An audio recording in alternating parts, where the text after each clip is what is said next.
नमस्कार, मैं हूं आपके साथ मयंक। देखिए, ईरान में बड़े तेजी से जो है वो डेवलपमेंट्स हो रहे हैं, खबरें आ रही हैं। इसीलिए आज दिन भर आप मेरे कई वीडियोस देखेंगे। और आज जो पहला वीडियो दिन का मैं शुरुआत करना चाह रहा हूं, वो एक ऐसे वीडियो से करना चाह रहा हूं जिसके बारे में, जिस खबर के बारे में सुनकर आप हैरान रह जाएंगे। और साहब, खबर ये है कि इजराइल से अमेरिकन जो है वो भागने शुरू हो गए हैं।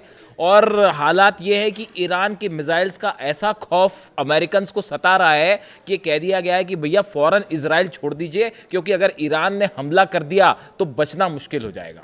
अब ये खबर क्या है, ये आपको बताऊं मैं। US ambassador to Israel Mike Huckabee told embassy staff on Friday that if they want to leave Israel, they should do it today. जो इजराइल में अमेरिका के राजदूत है माइक हकाबी जो है, उनकी तरफ से ये बयान आया है कि इजराइल में जो अमेरिका के एम्प्लॉय काम कर रहे हैं, एम्बेसी में, दूतावास में या दूसरे अलग अलग इंस्टीट्यूशंस में, वो फौरन इजराइल छोड़ दें।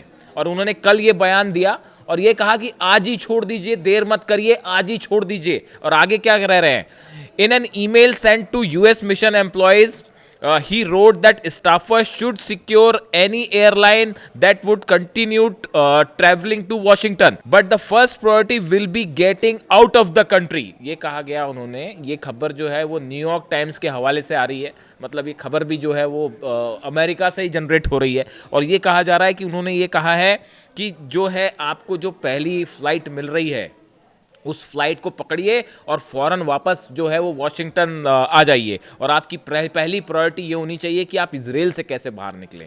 देखिए, अब तक ऐसी खबरें आ रही थी, आपने सुनी होगी पिछले 48 घंटे में, कि कई देशों ने ये कहा कि जो है ईरान छोड़ दीजिए, ईरान पे कभी भी हमला हो सकता है। लेकिन यहाँ तो कहानी अलग है। आप देखिए, ईरान की मिसाइल्स का ऐसा खौफ कि अमेरिका के जो राजदूत हैं इजराइल में, वो अपने नागरिकों को कह रहे हैं कि देर मत करिए, 24 घंटे के अंदर, बल्कि आज ही जो है वो निकल जाइए इजराइल से।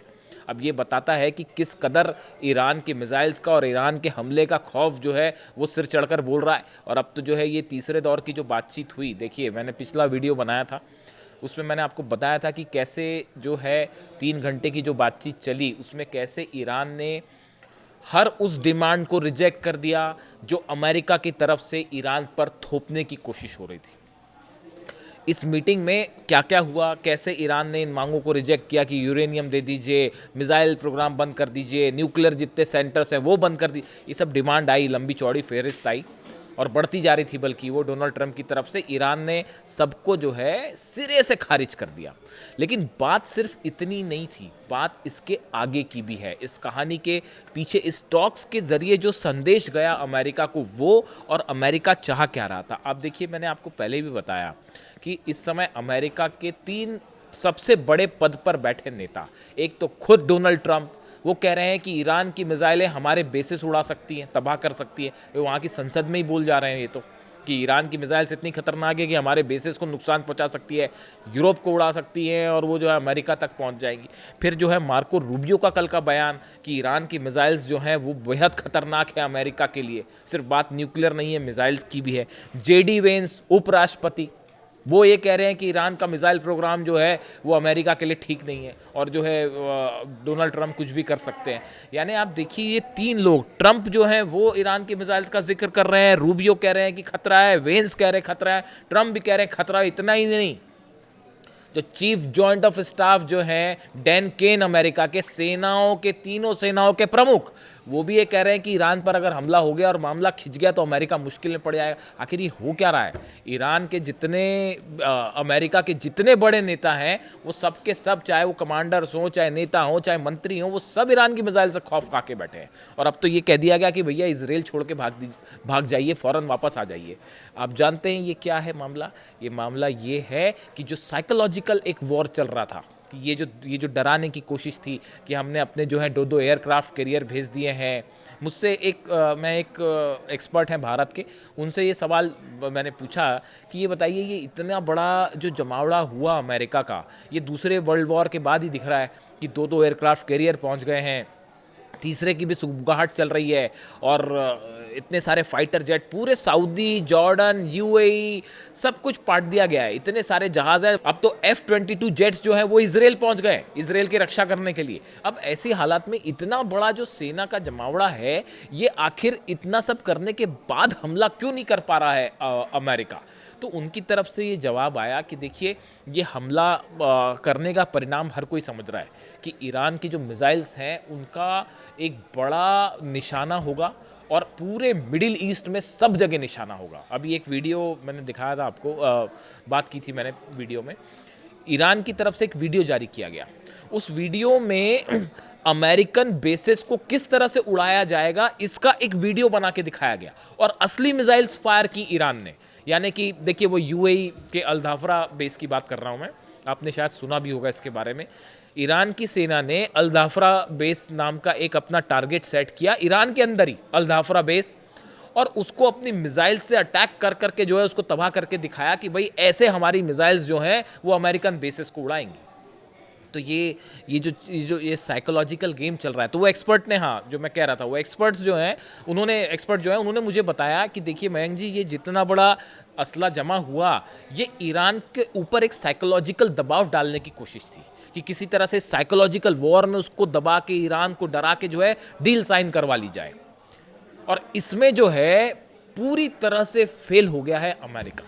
और इसमें सबसे बड़ी भूमिका मैं पिछले वीडियो में बता चुका हूँ, ईरान के सुप्रीम लीडर अली खामेनेई साहब, जो इन तमाम चीज़ों के बीच उनके ऊपर अभी असैसिनेशन अटेम्प्ट की कोशिश की गई, वो मैंने वीडियो आपके सामने रखे कि कैसे 250 लोग हथियारबंद आए थे हमला करने के लिए, और ईरान की सेना ने सबको जो है 10 से 15 मिनट में साफ कर दिया।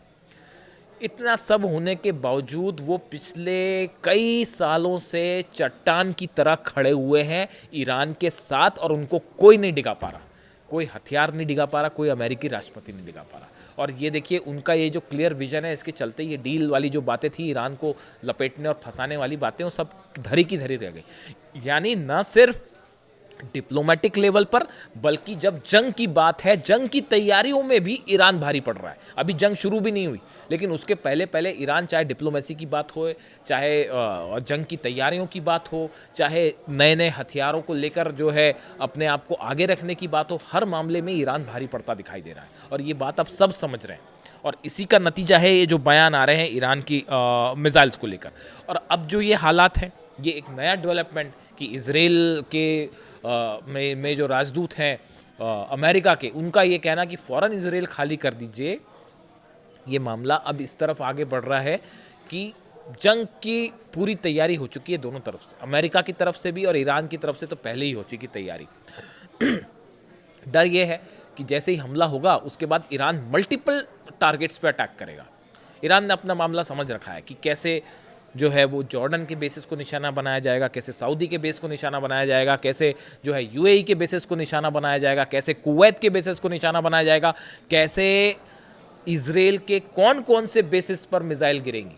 ये जो मैंने नाम लिए हैं, ये बड़े ही सोच समझ के लिए हैं, और इस तरह की खबरें हैं इनपुट असल में कि कहाँ कहाँ पे जो है वो बेसिस पर एक साथ मिसाइल्स गिरने वाली है। ये जानता है, अमेरिका भी इस बात को जानता है, और इसी के हिसाब से ईरान ने अपनी मिसाइल्स का डिप्लॉयमेंट भी कर दिया है। और चीन के सैटेलाइट्स जो मदद कर रहे हैं, वो एक एक चीज़ बता रहे हैं ईरान को कि कैसे होना और क्या होना है। तो अब कुल मिला के स्थिति ये है कि अमेरिका के जो सिटीजन्स हैं, जो कि इजराइल में अलग अलग दूतावास में या फिर अलग अलग जो मिशंस है उसमें काम कर रहे हैं, उनको कहा गया है भैया बोरिया बिस्तर बांधिए और फ़ौरन वापस आ जाइए कि इसके पहले कि ईरान की मिसाइल गिर जाए। यानी आप देखिए, एक समय था वो 12 दिन की जंग में तुलना होती थी इजराइल और ईरान की फाइटर जेट्स की या उनकी मिसाइल्स की, या किस तरह से ईरान जो है इजराइल पर भारी पड़ रहा है, या कैसे ईरान ने 12 दिन की जंग में इजराइल को हराया। यानी तुलना इजराइल और ईरान की थी। अब वो तो कहीं पीछे छूट गया मामला। अब वो जो है अमेरिका के दुनिया के 3 सबसे बड़े नेता वो ईरान की मिसाइल्स का जिक्र कर रहे हैं, और ईरान की तैयारियां अमेरिका पर भारी पड़ती दिख रही है, और अमेरिका हमला करने की हिम्मत नहीं जुटा पा रहा। इसी से आप समझ जाइए कि ईरान का मिसाइल्स का किस कदर खौफ है, और किस कदर ये खौफ है कि अगर हमने हमला किया तो ईरान का पलटवार ऐसा होगा कि बचना मुश्किल हो जाएगा। इसी का नतीजा है कि इजराइल के नागरिकों को कहा गया है, इजराइल में जो अमेरिकन सिटीजन्स हैं उनको कहा गया कि भैया फ़ौरन वापस आ जाइए। इससे जुड़ा जो भी अपडेट होगा आप तक पहुँचाऊँगा। आज अगले 48 घंटे तक आप मेरे कई वीडियोस देखेंगे, क्योंकि बड़ी तेज़ी से डेवलपमेंट हो रहे हैं और खासकर थर्ड राउंड की जो बातचीत है वो ऑलमोस्ट फेल ही करार दे रहे हैं उनको एक्सपर्ट्स।